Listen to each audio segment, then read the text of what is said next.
আসসালামু আলাইকুম প্রিয় দর্শক, অন্য মঞ্চের আলোচনায় আপনাদের সকলকে আমন্ত্রণ জানাচ্ছি। আজ আমাদের সঙ্গে আমন্ত্রিত অতিথি হিসেবে আছেন। নমস্কার, আমি তরুণ ঘোষ। বাংলাদেশে তারেক রহমানের তথ্য উপদেষ্টা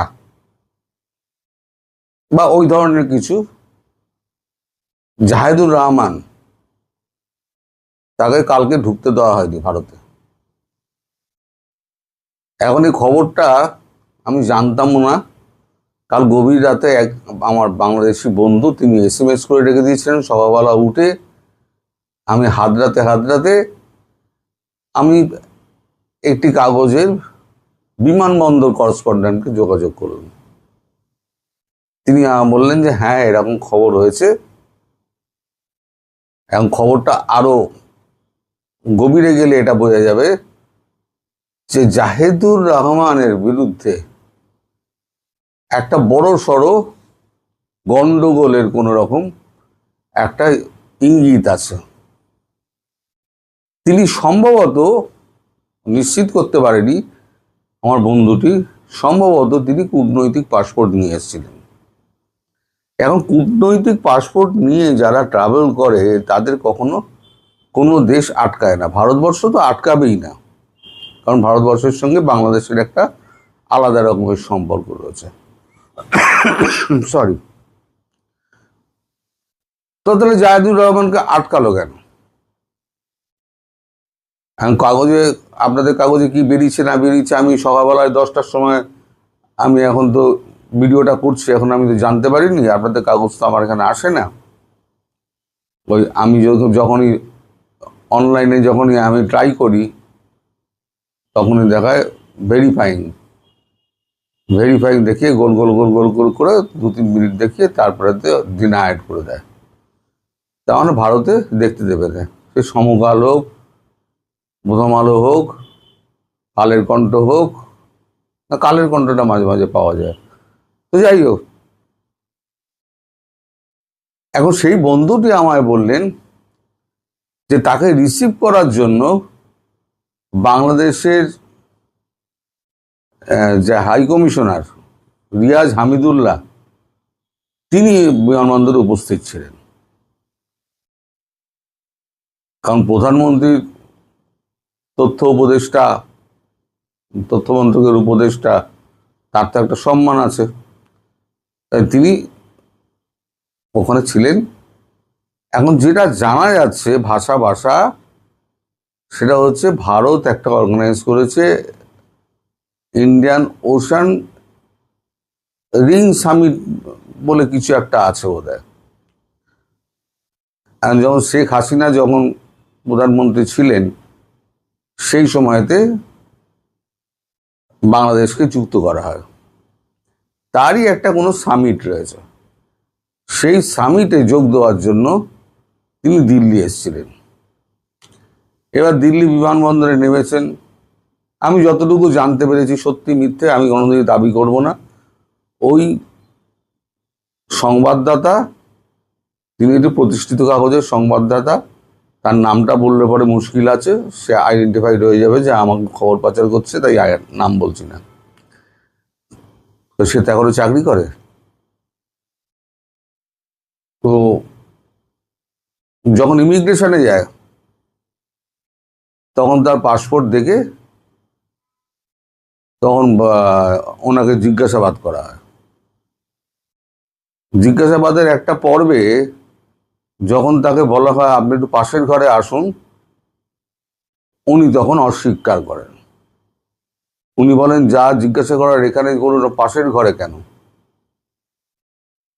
না, আপনার কাছ থেকে কিছু নির্দিষ্ট তথ্য আমাদের জানার আছে।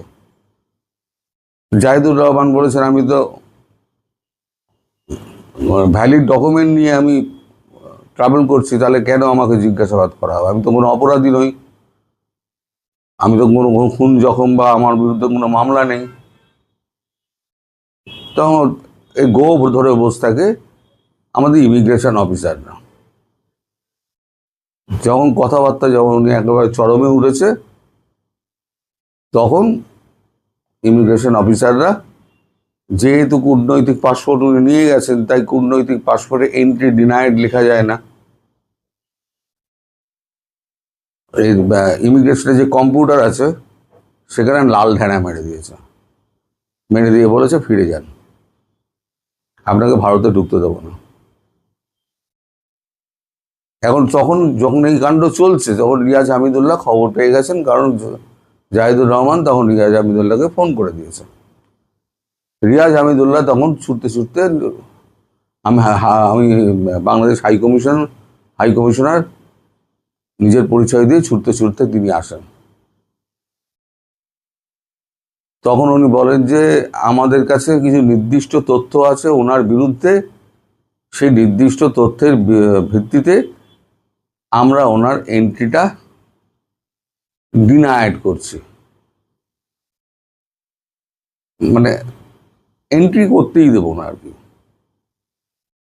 আমাদের যে এন্ট্রি ডিনাইড যে লিস্টটা আছে তার মধ্যে ওনার নাম রয়েছে। এবার কিছু জানতে হলে আপনি নয়াদিল্লিতে, মানে আমাদের যে বিদেশ মন্ত্রক আছে সেখানে আপনি যোগাযোগ করুন, তারা যদি এখান থেকে পারমিশন দেন তাহলে আমরা ঢুকতে দেব। এই নিয়ে চরম কথা কাটাকাটি হয়।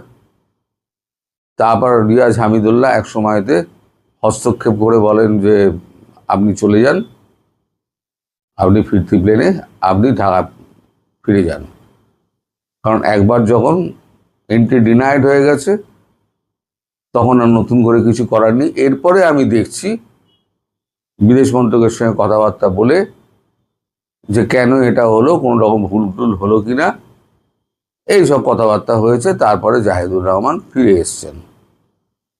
এখন ঢাকায় ফিরেছেন কি কোথায় ফিরেছেন তা আমি জানি না, আমি এখনো পর্যন্ত কোনো খবর পাইনি। মানে সকাল 10টা অবধি আমি যে এখন খবর করছি, কারণ আমি বেরিয়ে যাব, আজ আমার কলেজে ক্লাস আছে, তাই ভিডিওটা করে আপলোড করে বেরিয়ে যাব টাইম লাইনে দিয়ে। তো এই কথা যখন বলা হয়েছে তখন গজগজ করতে করতে উনি ফিরে এসছেন। আমার যেটা মনে হচ্ছে, মানে আমার যে সংবাদদাতা নন্দুটি, তিনিও যা বললেন, এনার বিরুদ্ধে ভারত বিরোধী প্রচুর কথাবার্তা উনি বলেছেন, এবং শেখ হাসিনা উৎখাতের পেছনে এনার একটা বড় অবদান রয়েছে। আমি একবার আপনাদের ভিডিওতে বলেছিলাম যে এই যত মুড়োগুলো দেখা যাচ্ছে না, সব কিন্তু ছবি তুলে রাখা হচ্ছে এবং সব নাম কালেক্ট করে রাখা হচ্ছে। এই একটাও ভারতে এন্ট্রি পাবে না। যারা রাস্তায় নেমেছিল, বিপ্লব করেছিল, হ্যাঁ, ওই স্বৈরাচার দূর করেছিল, তারা একটাও ভারতে এন্ট্রি পাবে না। দেখুন আমার কথা সত্য হলো কিনা, ভারতে কিন্তু উনি এন্ট্রি পেলেন না। এইবারে দেখা যাক রিয়াজ হামিদুল্লাহ কিছু করতে পারে কিনা। তবে আমার মনে হয় এই যে এনাকে ফিরিয়ে দেওয়া, তথ্য উপদেষ্টার উপদেষ্টাকে যে ফিরিয়ে দেওয়া, এটা কিন্তু তারেক রহমানের গালে কষিয়ে একটা চড় মারা। তোমার মন্ত্রকের উপদেষ্টাকে যদি আমি দেশে না ঢুকতে দিই তাহলে সেটা কিভাবে দেখা হবে? গালে চড় মারার সামিল তো, চড়টাই মারলো। এইবার তুই কার কাঁধে গিয়ে কাঁধে মাথা রেখে কাঁদবি, তুই কাঁদবে যা। তার মানে এখান থেকে স্পষ্ট হচ্ছে তারেক রহমানের সঙ্গে ভারতবর্ষের সম্পর্কটার লেভেলটা কোন জায়গায় গিয়ে এখন পৌঁছেছে। আমি বলি না, সম্পর্কের লেভেলটা এখন চায়ের তলানিতে এসে থেকেছে। এখন আমার মনে হচ্ছে কাপ উপর করে দিয়ে তলানি যেটুকু ছিল সেটুকুও বোধহয় ফেলে দেওয়া হয়েছে। এটা তার একটা নমুনা, ছোট নমুনা। এখন তারপরে কি হয় সেটা তো ভবিষ্যৎ বলবে। আগামীকাল আজকে মানে রাত্রিবেলা আমি কলেজ থেকে ফিরে এসে, ইউনিভার্সিটি থেকে ফিরে এসে আমি খবর পাবো। তখন যদি সেরকম ডেভেলপমেন্ট থাকে আমি আপনাদের জন্য আবার ভিডিও করব। ততক্ষণের জন্য সবার কাছ থেকে বিদায় দিচ্ছি। সবাই ভালো থাকবেন, সুস্থ থাকবেন এবং সাবধানে থাকবেন। সুপ্রিয় দর্শক, সাজ্জাদ কাদেরের প্রীতি নিন, শুভেচ্ছা নিন। এই মুহূর্তে কথা বলতে এসেছি তারেক রহমানের উপদেষ্টা জাহিদুর রহমান বিমানবন্দরে আটক। এই আটক নিয়ে গতকাল মধ্যরাত থেকে একটা তোলপাড় পড়ে গেছে। কেন আটক হলেন জাহিদুর রহমান, কেন আটক হলেন, সেই আলাপ করবার আগে আমরা চলুন জাহিদুর রহমানের একটা ভিডিও দেখে আসি। এরকম শত শত অসংখ্য ভিডিও, তারপরে আলাপটায় যাই। তার মানে যেটা বলতে চাইছি, প্রয়োজন আসলে ডিটারমাইন করে কারোর সাথে সম্পর্ক কি হবে। ভারত আজও সেই জিনিসটা বোঝে নাই, এবং এই যে ইগো ধরে রাখা, মানে একটা, আমরা যখন বেড়ে উঠি বয়সে আস্তে আস্তে আমাদের ব্যক্তিরও ইগো কমে যায়, স্কুলের বাচ্চাদের মতো। ভারত স্কুলের বাচ্চাদের মতো করছে, এবং এটা করতে করতে কি হয়েছে আমরা তো দেখলাম। কোনো একটা দেশ এখন তার পক্ষে আর নেই। বাংলাদেশও তার পক্ষে কখনোই ছিল না, অন্তত একটা রেজিম ছিল তার পক্ষে, যাকে দিয়ে সে যাতা করাতে পারত। ওটা পতনের পর তাদের বাস্তবতার মাটিতে নেমে আসা দরকার ছিল। তাদের পররাষ্ট্রনীতি রিএভ্যালুয়েট করার কথা ছিল, রিঅ্যালাইন করার কথা ছিল আমাদের সাথে। It did nothing. এখনও তৃতীয় শ্রেণীর ইগো নিয়ে চলছে, যেটাতে তাদের ক্ষতি ছাড়া ভালো কিছু হবে। ভারতের পা চেটে ক্ষমতায় যাওয়া তো দূরেই থাকুক, ক্ষমতায় যদি যায় গিয়ে চাটতে থাকে, সে ক্ষমতাচ্যুত হবে। দর্শক দেখলেন তো, জাহিদুর রহমান আপাদমস্তক একজন ভারত বিরোধী মানুষ। সারাদিন বসে বাংলাদেশের মাটিতে বসে ভারত বিরোধিতার জিকির তোলেন, এবং এই জাহিদুর রহমান ভারতের সাথে চোখে চোখ রেখে কথা বলতে চান, যার কারণে গতকাল জাহিদুর রহমানের চোখ কানা করে দিয়েছে ভারত। এটি উপযুক্ত, প্রাপ্য ছিল। জাহিদুর রহমানের এত ভারত বিরোধিতা আমি চিন্তা করে পাই না, তিনি ভারতে যান কেন? তারেক রহমানের উপদেষ্টা কারা? দর্শক আপনারা একটু দেখুন। বাংলাদেশ বিরোধী, বাংলাদেশের স্বাধীনতা বিরোধী মানুষই তারেক রহমানের উপদেষ্টা।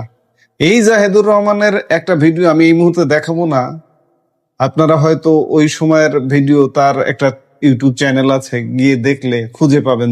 যদি সে প্রাইভেট করে না দেয় কিংবা ডিলিট করে না দেয়, 5 ফেব্রুয়ারি 2025 32 ভাঙ্গার দিনে জাহিদুর রহমানের উল্লাস।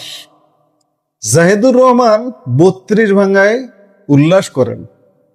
ধানমন্ডি 32 আমাদের স্বাধীনতা মুক্তিযুদ্ধের আতুরঘর। এই ধানমন্ডি 32 থেকে আমাদের এই বাংলাদেশ, আজকের যে বাংলাদেশে আমরা বসে আছি, আজকের যে বাংলাদেশে প্রধানমন্ত্রী তারেক রহমান, যে প্রধানমন্ত্রীর তার উপদেষ্টা জাহিদুর রহমান, এই 32 থেকেই পরিকল্পনা হয়েছিল যে বাংলাদেশ একটা স্বাধীন বাংলাদেশ হতে হবে। সেই 32 ভাঙ্গাকে উল্লাস করেন। বঙ্গবন্ধুকে যারা মানেন না, তারা স্বাধীনতাকে মানেন, মুক্তিযুদ্ধকে মানেন। এটিকে আপনি বিশ্বাস করেন? আপনি বিশ্বাস করলেও আমি বিশ্বাস করি না। এই জাহিদুর রহমান সেই ব্যক্তি, তিনি গতকালকে দিল্লি বিমানবন্দরে গিয়ে উষ্টা খেয়েছেন। তাকে ঘাড় ধাক্কা দেওয়া হয়েছে, আটক করা হয়েছে। বাধ্য হয়ে বিমানবন্দর থেকে এই ফিরতি ফ্লাইটে দেশে ফিরে আসতে বাধ্য হয়েছেন জাহিদুর রহমান। এখন চলুন আমরা একটু বিস্তারিত দেখি যে আসলে কি হয়েছে। প্রথাগত পত্রপত্রিকার যে সংবাদ, সেগুলো দেখে আমরা একটু বুঝতে চাই যে জাহিদুর রহমানের সাথে কি হয়েছে। ভারতের নয়াদিল্লি বিমানবন্দর থেকে ক্ষোভ ও অভিমান নিয়ে বাংলাদেশে ফেরত এসেছেন বাংলাদেশের মাননীয় প্রধানমন্ত্রীর উপদেষ্টা ডক্টর জাহিদুর রহমান। হ্যাঁ, আপনারা ঠিকই শুনেছেন, ইন্ডিয়ান ওশেন রিম অ্যাসোসিয়েশন বা IOR এর সম্মেলনে যোগ দিতে তিনি গতকাল রোববার ঢাকা থেকে দিল্লি গিয়েছিলেন, কিন্তু সেখানে তার সঙ্গে ঘটে যাওয়া এক অনাকাঙ্ক্ষিত ও অসৌজন্যমূলক আচরণের কারণে তিনি ক্ষোভ প্রকাশ করে ভারতে প্রবেশ না করে দেশে ফিরে আসার সিদ্ধান্ত নেন। উপদেষ্টার অত্যন্ত ঘনিষ্ঠ সূত্রগুলো বাংলাদেশের সমকাল পত্রিকাকে এই খবরটি নিশ্চিত করেছে। আসলে কি ঘটেছিল দিল্লি বিমানবন্দরে কেন প্রতিমন্ত্রীর পদমর্যাদার একজন উপদেষ্টাকে ঘন্টার পর ঘন্টা বসিয়ে রাখা হলো, আর এর পেছনে ভারত সরকারের কোনো নজরদারি তালিকা বা সিকিউরিটি ওয়াচ লিস্টের হাত রয়েছে? চলুন প্রথমেই জানা যাক যে দিল্লি বিমানবন্দরে ঠিক কি ঘটেছিল। সমকালের প্রতিবেদন অনুযায়ী IORA সম্মেলনে যোগ দিতে যাওয়া বাংলাদেশের এই উপদেষ্টাকে দিল্লির ইমিগ্রেশনে প্রায় ঘন্টাখানেক বসিয়ে রাখা হয়, কিন্তু বসিয়ে রাখাই নয়, তাকে বিভিন্ন রকমের প্রশ্ন করা হতে থাকে।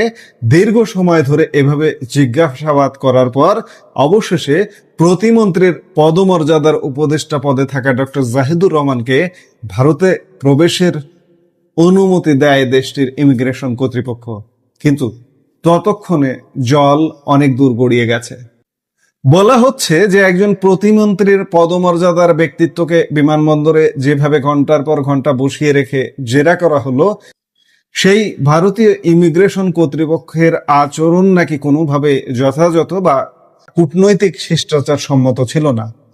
আর ঠিক এই জায়গাতেই আত্মসম্মানে আঘাত লাগে উপদেষ্টার। ভারতীয় কর্তৃপক্ষের এই অসৌজন্যমূলক আচরণের কারণে তীব্র ক্ষোভ ও অসন্তোষ প্রকাশ করে উপদেষ্টা জাহেদ ভারতে প্রবেশ করতেই অস্বীকৃতি জানান। তিনি সাফ জানিয়ে দেন তিনি এই আচরণ মেনে নিয়ে ভারতে থাকবেন না। এরপর তিনি ভারত থেকে সরাসরি বাংলাদেশে না এসে অন্য একটি দেশ হয়ে ট্রানজিট নিয়ে বাংলাদেশে ফেরার সিদ্ধান্ত নেন এবং তিনি হয়তো এতক্ষণে দেশে ফিরে এসেছেন। এখানে দিল্লিতে বাংলাদেশের হাই কমিশনার রিয়াজ হামিদুল্লাহ এয়ারপোর্টে তাকে রিসিভ করতে উপস্থিত ছিলেন এমনটাই জানা যাচ্ছে, এবং রিয়াজ হামিদুল্লাহ ভারতীয় কর্তৃপক্ষের সঙ্গে যোগাযোগ করবার চেষ্টা করেছেন, কিন্তু তারপরেও কিছুতেই কিছু হয়নি। এক প্রকার আটক করে জাহিদুর রহমানকে জিজ্ঞাসাবাদ করা হয়। পরে তাকে প্রবেশের অনুমতি দেওয়া হয়, কিন্তু জাহিদুর রহমান আর প্রবেশ করেননি। এখন আপনাদের মনে স্বাভাবিকভাবে একটি প্রশ্ন আসতে পারে, এবং আমরা সোশ্যাল মিডিয়ায় দেখলাম যে প্রশ্ন করা হচ্ছে যে একজন প্রতিমন্ত্রীর পদমর্যাদার উপদেষ্টা যখন রাষ্ট্রীয় সফরে অন্য দেশে যান তখন তার সঙ্গে কূটনৈতিক পাসপোর্ট থাকার কথা, তাহলে দিল্লির ইমিগ্রেশন তাকে আটকালো কিভাবে? এখানে উঠে এসেছে এক অত্যন্ত আকর্ষণীয় তথ্য। উপদেষ্টা ডক্টর জাহেদ পদাধিকার বলে অবশ্যই একজন প্রতিমন্ত্রী হিসেবে কূটনৈতিক পাসপোর্ট বা ডিপ্লোম্যাটিক পাসপোর্ট পাওয়ার সম্পূর্ণ যোগ্য। তবে উপদেষ্টার ঘনিষ্ঠ সূত্রটি সমকালকে জানিয়েছেন, গতকাল রবিবার বিকেল 3:20 তিনি যখন ঢাকা থেকে দিল্লির উদ্দেশ্যে রওনা হন, তিনি কূটনৈতিক পাসপোর্ট ব্যবহার করেননি। তিনি এয়ার ইন্ডিয়ার একটি নিয়মিত ফ্লাইটে সাধারণ পাসপোর্ট বা অর্ডিনারি পাসপোর্ট নিয়ে যাত্রা করেছিলেন। আর ঠিক এই সাধারণ পাসপোর্টের কারণেই দিল্লি বিমানবন্দরে নামার পর তাকে ভারতের পূর্ব নির্ধারিত নজরদারি তালিকা বা সিকিউরিটি ওয়াচ লিস্ট অনুযায়ী আটকে দেওয়া হয়েছিল। অর্থাৎ জাহিদুর রহমান ভারতের নজরদারি তালিকায় আছেন। এই সুযোগে আমরা একটু পাসপোর্টের আইনি ও প্রশাসনিক নিয়মটা পরিষ্কার করে নেই। একজন ব্যক্তির কি একই সাথে কূটনৈতিক ও সাধারণ উভয় পাসপোর্টই থাকতে পারে? উত্তর হচ্ছে হ্যাঁ, তাত্ত্বিকভাবে পারে, তবে এর কিছু নির্দিষ্ট নিয়ম আছে।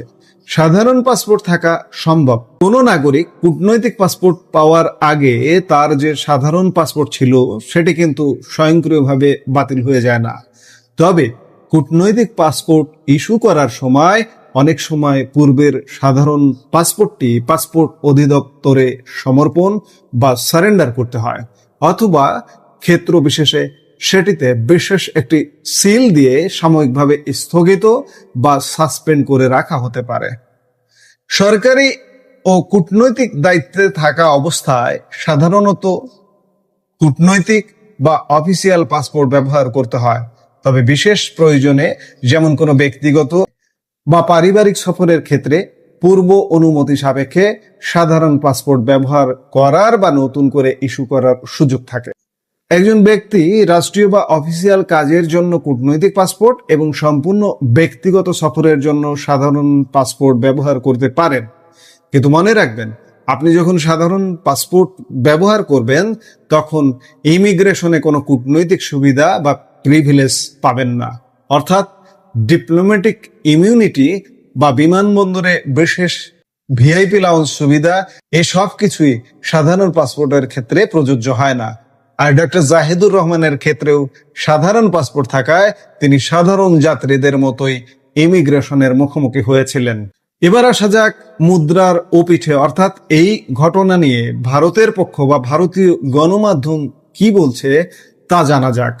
ভারতের জনপ্রিয় সংবাদ মাধ্যম CNN নিউজ 18 তাদের নিজস্ব সূত্রের বরাত দিয়ে এই ঘটনার একটি ভিন্ন ব্যাখ্যা বা তথ্য সামনে এনেছে।